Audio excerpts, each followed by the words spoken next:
Salam uşaqlar, bu videoda 27-ci səhifəni işləyəcək. Vaxt itirmədən keçək 38-ci suala. 38-ci sualda deyilir, normal şəraitdə sıxlığı ρ olan qazın 2 molekulun kütləsi neçə qramdır? Biz bilirik ki, ümumiyyətlə bu tip suallar həll etmək üçün əvvəlcə ρ ilə bağlı olan sıxlığın düsturunu verəcəm. Bir də 1 molekulun, 2 molekulun kütləsini necə tapmaq olar, onun qaydasını göstərək.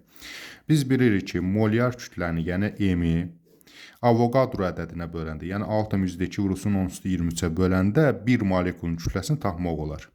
Yəni, belə deyək də, bu Avogadro ədədi 6,2 vurulsun 10^23 qədərinin kütləsi M-ə bərabərdir. M-i də həmin o ədədə böləndə bir dənə molekulun kütləsi çıxacaq. Daha sonra isə biz sıxlığın düsturunu xatırlasaq, bilirik ki, ρ bərabərdir. M bölünsün V düsturu var idi. Yəni, kütlənin həcmə nisbəti. Bizdə buradan böyük M, yəni molyar kütlənin 22,4-ə bölürdü, ρ-nu tapırdıq. İndi bu hissəni silək. O halda bu nəticəyə gələ bilərik. ρ bərabərdir M bölü 22,4-dürsə, bizim də axı M-i N-aya bölməliyik. Onda M-i mən əvəzləməliyəm, bax bu düsturla. Yəni, M bərabər olacaq, böyük M bərabərdir. Burada bölünən bölən qismətdir də, yəni qisməti bölənə vursam M-i taparam. 22,4-ü vursaq ρ-ya, böyük M-ə bərabər olacaq. İndi M 23,4 ρ-dursa, bunun yerinə, bax bu M-in yerinə gətirib qoyuruq onu. Yəni 22,4 vurulsun ρ, 22,4 vurulsun ρ bölünsün N-a. Bu zaman biz 1 molekulun kütləsini tapa bilərik. Amma bizə 2 molekulun kütləsini tapmaq tələb olunduğundan gərək biz həm də bunu 2-yə vuraq. 2-yə də vuranda olacaq 44,8 ρ bölünsün N-a. Yəni, doğru cavab eləyəcək A variantı. Yəni ki, başa düşdünüz, burada 1 molekulun kütləsini tapmaq düsturudur. Burada M-i ρ bərabərdir M bölü 22,4, çünki burada ρ ilə verib. Buradan gətirdiyi M-i əvəzlədi, 22,4 ρ-nu gətirdi, qoyduq bura. Daha sonra isə 1 molekulun kütləsini tapmaq düsturu. Ondan sonra isə 2 molekulun tapmaq üçün də bunu da vurduq 2-yə, 44,8 ρ bölünsün N-a şəklində cavabı aldıq. Həmçinin bunu 37-ci səhifədə də işləmişəm, həmin videoda baxa bilərsiniz. 39-cu suala baxaq. Normal şəraitdə propan sıxlığı metan sıxlığından neçə dəfə çoxdur? Propan da verib, metan da verib. 44-ü 16-ya bölərəm, 2,75, yəni A variantına uyğun eləyər. Yəni, bunu dərin bir hesablama yoxdur. Sadəcə propanın kütləsi metanın kütləsinə böləcəm və sıxlıqlar nisbətini tapacam. 2,75 olduğunu tapmış olacağıq. 40-cı suala baxaq. Normal şəraitdə propanın sıxlığı hidrogen sıxlığına neçə dəfə çoxdur? Burada indi çaşdırıcı məqam odur ki, propanı 44 verib, amma hidrogen deyəndə H nəzərdə tutulmur, H2 nəzərdə tutulur.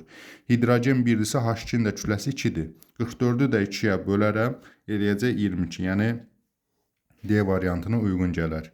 Keçək 41-ci suala. Görürük ki, sağ tərəfdə 3 mol CH4 verib, sol tərəfdə isə yenə 3 moldur, 1 mol yarım CH6, 1 mol yarım da X qazıdır. Deyir, bərabər həcmə malik, təbii ki, bərabər həcmdir, 3 mol 3 moldur. Bunlarda hər biri bərabər həcm olacaq. Bərabər həcmə malik birinci və ikinci qablarda eyni şəraitdə olan qazların kütlələri bərabərdir. Yəni, hətta bunların kütləsi də bir-birinə bərabərdir. X qazının molyar kütləsini müəyyən edin. Onda mən əvvəlcə sağ tərəfin kütləsinə baxıram. Biz bilirik ki, CH4 onun üçün 16 qramdır. CH4 16 qram, 16-nı da 3-ə vuraram 48 qram. Deməli, sağ tərəf 48 qramdır. Onda sol tərəfi də 48 qram bərabər olmalıdır. Baxıb görürəm ki, C2H6, 12-cinin 24 üstə 6, 30 qram. Bunu da 1,5 mola vuranda eləyir 45 qram.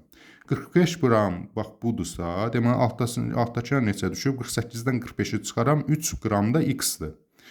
Bunun 1,5 molu X-sə, bizdə də X-in molyar həcmi, yəni 1 molyar kütləsi, yəni 1 molunun kütləsi tələb olunur. 1,5 molu 3 qramdırsa, deməli 1 mol nə qədərdir? X ilə bərabərdir, 1,5-i tənasüblə də hesablaya bilərsiniz və yaxud da ki, elə 3-ü 1,5-ə bölündə 2 qram. Deməli, X qazının molyar kütləsi 2 qramdır ki, 2-ni 1,5-ə vuranda 3 qram eləyib, bu da 45, 48 qram bu, 48 qram bu bir-birinə bərabərləşib. Yəni, neçə olacaq? D variantı 2 qram. Dərin hesablama olmadığına görə tənasübü qurmadım, amma tənasübü qura da bilərsiniz. 1,5 moluna 3 düşür, onda 1 moluna X ilə bərabərdir 2. 42-ci suala baxaq.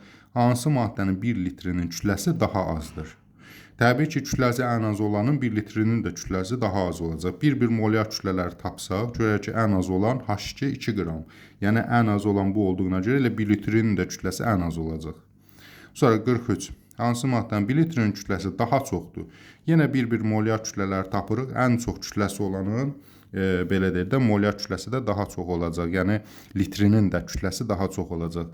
CO2 44'dür. Bu 28, bu 2 qram, bu 16 qram, bu da 32 qram. Ən ağırı hansıdır burada? CO2, yəni 44 qram olduğuna görə və bu da o deməkdir ki, bunun 1 litri də bunlara nisbətən ən ağır olacaq. 44-cü suala baxaq. 2,24 litr hidrogen ilə 2,8 qram yenicdən ibarət qaz qarşılığında hidrogen qazının mol payını hesablayın. Onda mən bunu da mola çevirməliyəm, bunu da mola çevirməliyəm. 1 mol 22,4 litrdirsə, bəs 2,24 litr neçə moldur? Təbii ki, buradan bəlli olur ki, 0,1 moldur. Çünki 22,4-dən 10 dəfə azdır. İndi siz tənasıb qrup bir hesablaya da bilərsiniz. Mən sürətli şəkildə keçirəm. Burada yəni çətin hesablama yoxdur. Bu N2-nin də 1 mol 28 qramdırsa, bu 2,8 ondan neçə dəfə kiçikdir? 10 dəfə kiçikdir. Deməli 1 mol 28 isə bu da 0,1 moldur. Tənasüblə də qrup hesablaya bilərsiniz. 0,1 mol bu 0,1 molmu? Cəmi elədi 0,2 mol. Yaxşı, burada deyir ki, hidrogen qazın mol payını hesablayın. 0,2 molda 0,1 molu bu olduğu üçün deməli 50%dir də. Yəni 0,1 bölünsün 0,2 vur 100% eləyəcək 50%. B variantına uyğun gələcək. 45-ci suala baxaq. 45-ci sualda deməli deyir ki, 3 qram H2 və 22 qram CO2-dən ibarət qaz qarışığının tərkibini mol payı ilə ifadə eləyin. Hidrogen normalda 1 mol 2 qramdır. Bəs 3 qram neçə moldur? X də bərabərdir 1,5-ə. Hesablayarıq, 1,3-ə vurub 2-yə bölər, 1,5 mol. Deməli, hidrogen neçə moldur? 1,5 moldur.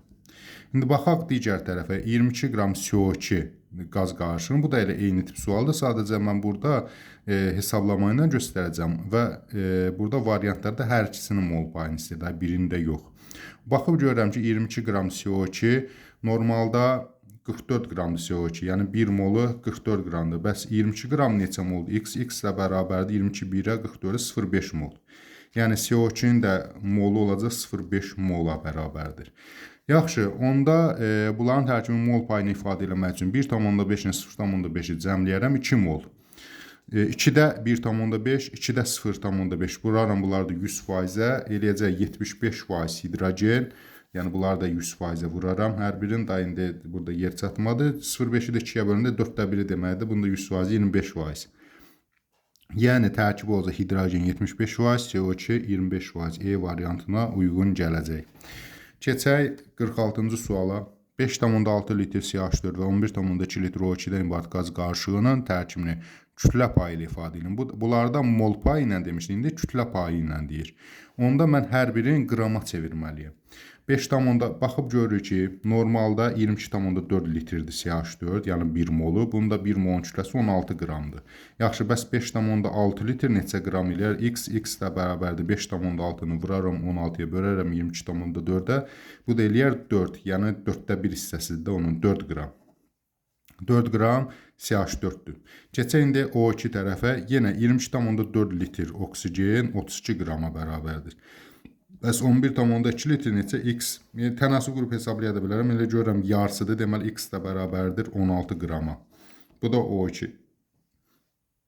İndi deyir, bunların tərkibini kütlə payı ilə ifadə edin. Cəmi neçədir? 4-sü. Məsələn üçün, tutaq ki, CH4-ün omeqasını tapmaq istəyirəm. Kütlə payı bərabərdir. Cəmi neçədir? 4,16, 20. Neçədir CH4? 4-ü surətdə yazıram, məxrəcdə cəmi bir yerdə yazıram. Bunu da vuraram 100%-ə, eləyəcək 20-dən 4, 5də 1-dir, 5də 1, 5də 1 də eləyəcək 20%. Digər tərəfə də 100-dən 20 çıxsaq 80% və yaxud da ki, yenə 16-nı 20-yə bölər 100%-ə vurarıq 80%. Yəni CH4 20%, oksigen isə 80% kütlə payına malikdir. E variantına uyğun gəlir. Keçərik 47-ci suala.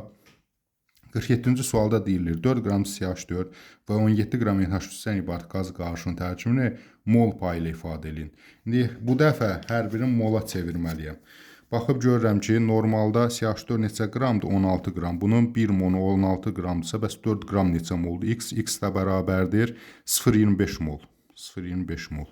Digər tərəfə baxıram, bunun 1 molu 17 qramdırsa, elə 17 qram 1 mol deməkdir. Burada nəticəsi 1 mol da bu. 0,25 mol CH4-dür, 1 mol isə NH3-dür. Mol payını ifadə eləmək üçün, məsələn, tutaq ki, CH4-də 0,25 ilə 1-i cəmləyirəm, 0,25-i bölürəm ona. Yəni, cəmi aşağıda yazıram, 0,25 mol CH4-də yuxarıda yazıram. 0,25-i 1,25-ə bölündə, yəni 5də 1. Bu da faizlə eləyir 20%. Digər tərəfə də təbii ki 80% düşür. Yəni 1-i 1,25-ə bölüb 100% vuranda olacaq 80%. Yəni C bəndinə uyğun gələcək. Keçərik 48-ci suala. 48-də deyir ki, tərkibində eyni mol miqdarda asetilin, metan və etilen olan qaz qarışığının kütləsi 210 qramdırsa, qarışığın həcmi neçə litr olar? Eyni mol miqdarda, yəni ola bilsin arasında 5 moldur, 3 moldur, onu bilmirəm. Əvvəlcə 1 mol götürərəm, görərəm neçə qramdır. Ondan sonra ona uyğun 210-dan neçə fərqlənirsə artıraram və həcmini taparam. Bunun üçün nə edirik?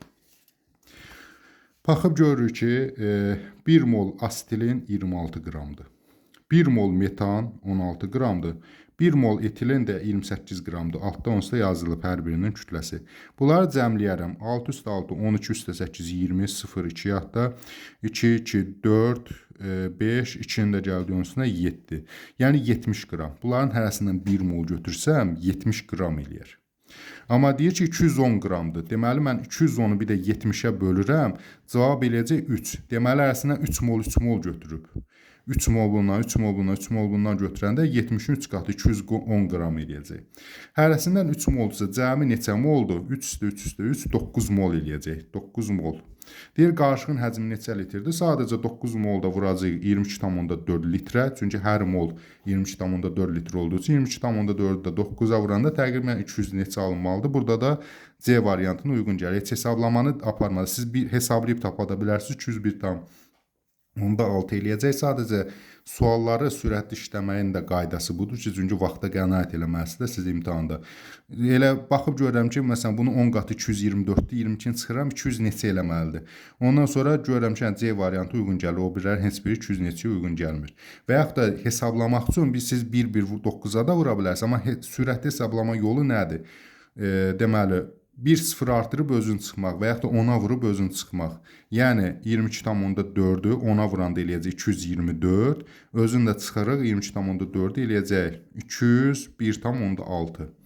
Yəni belə deyə və yaxud da məsəl üçün belə bir ədəd götürək. 17-ni məsələn 9-a vurmaq, 170 yazıb 17-ni çıxanda eləyəcək 153. Sürətli şəkildə bunun lap uzun-uzadı ədədləri də belə eləmək olar. 1-0 artırmaq və özün həmin o ədəddən çıxmaq. Yəni 10-a vurub özün çıxmaq belə desək. Nəysə 49-cu suala baxırıq. Tərkibində eyni mol miqdarda metan oksigen yenə bənzər sualdır. Bu qarışığın kütləsi 224 qramdırsa qarışığın həcmi neçə litr olar? Əvvəlcə bir-bir bunları hesablayaq. Metan 16-dır. Üstünə gəlirik.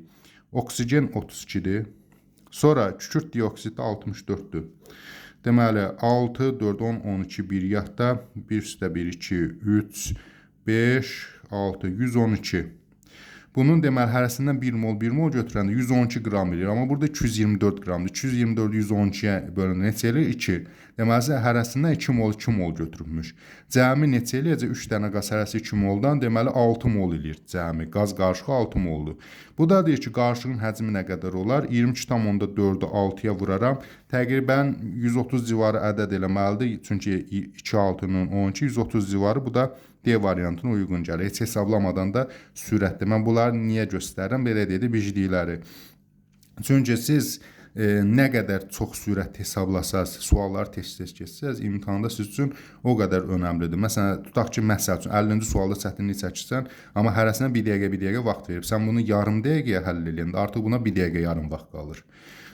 Amma ümumən hesablasaz da bu nəticə çıxacaq. Sadəcə mən bilirəm də bu 120-130 civarı bir ədəd eləməlidir. Burada da o ədədə yaxın heç bir ədəd yoxdur. Deməli hesablama. Amma burada bir dənə də olsa məsələn 131,5 məsələn.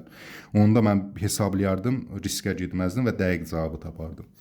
Nəysə 50-ci suala baxaq. Normal şəraitdə bərabər həcmdə götürülmüş azot və karbon qazından ibarət qaz qarışığının heliuma görə nisbi sıxlığını hesablayın. Deməli bərabər həcmdə götürübsə, yəni hərəsində məsələn 100 litr götürüb. Bərabər həcmdə götürmək üçün elə bərabər molda götürməyi də eyni tipdə bir sual kimi götürə bilər. Yəni məsələn hərəsinə 1 mol 1 mol da götürsə yenə eyni həcm eləyəcək. O halda təsəvvür et ki, hərəsindən 1 mol götürüb. Azot neçə qramdır? 28. Karbon qazı neçə qramdır? 44. 28 ilə üstə 44, yəni hərəsindən 1 mol 1 moldur. Onu da 2-yə bölərəm. Yəni sanki ədədi ortasını taparam. 28 üstə 44 gələndə deməli eləcək 26, 50, 72. 72-ni də 2-yə böləndə 36. Deməli bunların orta molyar kütləsi 36 qram moldur. Yaxşı, 36-nı da bir də helyuma görə nisbi sıxlığı üçün 4-ə bölməliyəm. 36-nı da 4-ə böləndə 9 E variantına uyğun gələcək. Da burada həcmcə yox, həcm uzun-uzadı hesablama olduğu üçün mola çevirdi. Bərabər həcmdə ilə bərabər molda götürülmüş deməkdir də. Onda hərəsindən 1 mol 1 mol götürdüm. Hərəsindən 2 mol 2 mol da götürsəydim bu olacaqdı 4, bu olacaqdı 56 88, yenə eyni nəticə çıxacaqdı. Ona görə yaxşı olacaq ki, elə 1 moldan hesablayasınız. 51-ci suala baxaq. Normal şəraitdə bərabər həcmdə götürmə azot və oksigenə ibart qaz qarışığının hidrogenə görə nisbi sıxlığını hesablayan yenə eyni tip sualdır. Bərabər həcmi çevirə bilərik bərabər molda götürülmüş sözünə, eyni nəticə verir elə. Bərabər molda götürübsə, məsələn, hərəsi 1 mol 1 mol. Onda azot neçədir? 28. 28-i 1-ə 28. Oksigen neçədir? 32. 32 1-ə 32. Bölərəm. Hərəsindən 1 mol 1 mol götürüb baxı 1 üstə gəl 1 2 mol. Sanki ədədi ortasını tapıram. 28 üstə 32, 60, 62 2-yə böləndə 30 qram mol. Yəni orta molyar kütləsi bu qədərdir. 30-u da, indi hidrogenin də kütləsi neçədir ki, hidrogenin görə nisbi sıxlığı, yəni ondan neçə dəfə ağır olduğunu tapmaq üçün 30-u da 2-yə bölərəm 15. Doğru cavab olacaq B variantı. Sonra 52-ci sualda deyilir, sıxlığı 2,5 qram litr olan qazın 14 qramındakı molekulların sayını hesablayın. Əvvəlcə görək bu qazın kütləsi nə qədərdir? Düstur yazaq. Düsturdan biz bilirik ki, rho bərabərdir M böl V. Biz də bunu kimyaya, bu fizikada olan hissəsidir, kimyaya uyğunlaşdırıb kütlənin molyar kütləni, yəni böyük M-lə, məndə biraz bənzəyir, balaca M, bir də böyük M, bunlar fərqlidir. Və V-də VM-lə, yəni 22,4 ilə əvəzləyirik. Yəni rho bərabərdir molyar kütlə bölünsün 22,4-ə. İndi yaxşı, bu düsturdan da mən görürəm ki, bu 2,5 qram sıxlığı 2,5-dir. Yəni rho-nun yerində 2,5-dir. Yəni belə olacaqdır, 2,5 bərabərdir M bölünsün 22,4-ə. Mən bundan molyar kütləni tapa bilərəm, bəli. Həmin o molyar kütləni tapmalıyam. Sonra isə bu molekul 14 qramdakı molekulların sayını tapmalıyam. Deməli, M bərabərdir. 2,5-i 22,4-ə vururam. Bu zaman eləyəcək, deməli, 56. M bərabərdir, bu da eləyəcək 56 qram. Yəni, kütləsi neçə oldu? 56 qram oldu. Deməli, indi də deyir ki, bunu 14 qramdakı molekulların sayını hesablayın. 56 qramı 1 moldur. Onda nə qədər molekul var? Avogadro ədədi qədər. Yəni 6,2 vurulsun 10 üstü 23 qədər. Bəs 14 qramında nə qədər olar? X. X də bərabərdir. 14 vurulsun 6,2 vur 10 üstü 23 bölünsün 56. 56 ilə 14 ixtisar gedər 4də 1. Yəni 6,2-nin 4də 1 hissəsi eləcək. 1,505 vurulsun 10 üstü 23. Bu da uyğun gəlir E variantına 1,505 vurulsun 10 üstü 23-ə. Keçid aldıq 53-cü suala. Yenə deyir, sıxlığı 2,5 qram litr olan qazın bu qədər sayda molekuların kütləsi neçəyə bərabərdir? Rho bərabərdir M bölünsün 22,4-dən. Mən 2,5-i yerinə qoyuram. M böl 22,4. Bayaq hesabladıq, gördük ki, M də burada bərabər olar 56-ya. Və indi deyir ki, qazın burada artıq tərsi soruşulur da. Normalda 6,2 vurulsun 10 üstü 23 qədər, yəni 1 mol qədəri 56-dırsa. Bəs 1,505 vurulsun 10 üstü 23 qədəri neçə qramdır? X. X də bərabərdir. Deməli, bu vərəq görsənmirmiş. X də 6,2 vurulsun 10 üstü 23 56-ya bərabərsə, bəs 1,505 sayda molekul neçəyə bərabərdir? X də bərabərdir. 56 vurulsun 1,505 vurulsun 10 üstü 23 bölünsün 6,2 vurulsun 10 üstü 23 bərabərdir. Bunlar da 6 ilə 23-lər çıxar. 6 ilə 4də 1-i deməkdir bu bunun. 56-nın da 4də 1-i 14. Sanki 52-ci sualın tərsi olan sualdır. Bunu da uyğun gətirərik. 53-cü sual 14 qrama B variantına uyğun gələr. Baxırıq 54-cü suala. Maddələr verilib dəm qazı, yəni CO və C2H2. Bunların deyir ki, atom sayı bərabərdir. İndi bizdən deyir ki, nü nədir? Maddə miqdarı, yəni neçə mol olmağı. Deyir ki, CO-nun maddə miqdarı, C2H2-yə maddə miqdarına nisbəti neçə? Yəni bunların molları nisbəti nə qədərdir? X-i müəyyən edin. İndi biz nə edirik? Heç burada hesablamalı çətin bir şey yoxdur. Atomlar sayı baxırıq, bunun 1 molunda nə qədər atom var? Bir dənə karbon, bir dənə oksigen, 2 dənə atom var. Bunun 1 molunda nə qədər atom var? 2 dənə karbon, 2 dənə hidrogen, 4 dənə atom olur. O halda atomların sayı ikisi də bərabərdirsə, mol sayını tapmaq üçün A-nı bölərəm 2-yə, burada da A-nı bölərəm 4-ə və mol sayını taparam. Bunda da nəticə nə olacaq? Birincidə olacaq 0,5A, bir dəqiqə vərəqi dəyişək. Birincidə olacaq 0,5A, yəni bu olacaq 0,5A, çünki A-nı 2-yə bölüb də. Altdakıda olacaq 0,25A. İndi yoxlamaq üçün bunu göstərək, sonra X hesablayaq. Deməli, 0,25A qədər imiş molu. 0,25A-nın hərəsində də 4 atom olduğunda 0,25-i 4-ə vurub 1A qədər atom sayı olub. Yuxarıda da 0,5A qədər mol imiş, məsələn yarım mol və yaxud da 0,5-in 10 qatı qədər, məsələn 5 mol, məsəl üçün A-nı bilmirəm burada. 0,5A-nı da 2 atoma vurub ilib yenə A. Yəni bu 4 atoma vurub 1A eləyib. Bu isə 2 atoma vurub 1A eləyib, atom sayları bərabərləşib. Yəqin ki, məntiqi tutdunuz burada. Əvvəlcə maddələrin atom sayını tapırıq. Sonra isə, yəni 1 molekulunda olan atom sayı 2 dənədir, bunda 4 dənədir. Sonra isə atom saylarında bölürük molekul sayını tapmaq üçün A-nı bölürük 2-yə, A-nı bölürük 4-ə. 0,5A 0,25A elədi. 0,5A CO-nun maddə miqdarıdır 0,5A. Bunu da bölürəm C2H2-nin maddə miqdarı nədir? 0,25A-ya. Təbii ki, buradan A-lar gedəcək. 0,5-i 0,25-ə böləndə 2-nin 1-ə nisbəti deməkdir. Yəni, bu da eləyəcək, E variantına uyğun gələcək. 55-ci sualda bənzər sualdır. Yenə bir daha onu da göstərirəm. Diqqətlə izləyin. Yəni ki, başa düşəcəksiniz. 55-ci sualda da yenə bu dəfə karbon qazı və C2H4 verib, atom saylarını verib və yenə də maddə miqdarlarının nisbətini soruşur. Baxıb görürəm ki, CO2-də 3 atom var. Yəni, 1 karbon, 2 oksigen. Bunda nə qədərdir? 3 atomdur. Digərində isə 2, 4, 2 karbon, 4 hidrogen, 2 üstə 4, 6 atomdur. Maddə miqdarını tapmaq üçün burada verilən atom sayı molekuldakı atom sayına bölürəm, nə qədər molekul olduğunu tapıram. Yəni, A-nı bölürəm 3-ə, burada isə A-nı bölürəm 6-ya. İndi mən nə edirəm? A-nı bildim ki, bunların maddə miqdarı budur, yəni nüləri. Artıq nü bərabərdir A bölü 3, A bölü 6 və bu şəkildə tapdım. İndi bunların nisbətini tapmaq üçün A bölü 3-ü və yaxud da 3də 1 A da deyə bilərik. 3də 1 A-nı 6da 1 A-ya nisbətin tapıram. A-lar gedir. 3də 1-i 6da 1-ə nisbəti ilə nə deməkdir? Elə 2-nin 1-ə deməkdir. İkisini də məsələn müqayisə aparmaq üçün də belə bir qayda var. Bunu da 2-yə vuraram. Hər iki tərəfə sürət məxrəci olar 6da 2, 6da 1. 6-lar gedər, 2-nin 1-ə nisbəti alınar. Yəni A variantı. Yəni 3də 1-i 6da 2 kəsirinə çevirdim. Surət və məxrəci 2 ədədinə vurmaqla və müqayisə apardım. 2-nin 1-ə nisbəti çıxmış oldu. Bu qədər uşaqlar, növbəti dərslərdə görüşənədək sağ olun.